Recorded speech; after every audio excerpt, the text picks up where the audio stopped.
So, what we're going to talk about today is going to be an issue about flexibility. A big question I often get asked is, how can I stretch out my hamstrings even more? I feel like I'm always tight.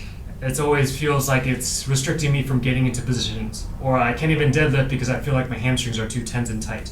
Right? Then we get them down onto the table and we ask them to lift up their legs. Simple test where you can just see how far they can get to. And they get to about there and they start shaking and then they can't go any further. Right? Then you take something like having them take a strap, or you even do this for them, and they end up pulling their legs so far back that their head, like their feet touches their head, right? So, is that a flexibility issue, or is that more of a strength issue right through the front side here? It's generally probably not going to be a flexibility issue simply because they have the extensibility or the flexibility through this backside to be able to do that. They just might not have the control or the strength through the front side in order for them to be able to actively lift their leg off the ground against gravity or pull themselves into positions. So one thing that we can start to do that I like to incorporate is these pike or straddle positions, engaging this front side hip flexor and quad.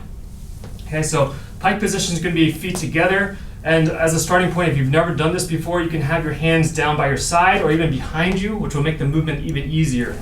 So you can just start down by your legs here and just see if you can lift both your feet up off the ground and just see what that feels like. If you've never done this before, you will probably cramp through the front, and that is okay. And if you want a little bit more of a challenge to apply a little bit more compression, all you do is simply fold forward more, find your hands, reach forward a little bit more, and try that same motion. The further you go, the harder it's going to be to be able to lift your legs off the ground.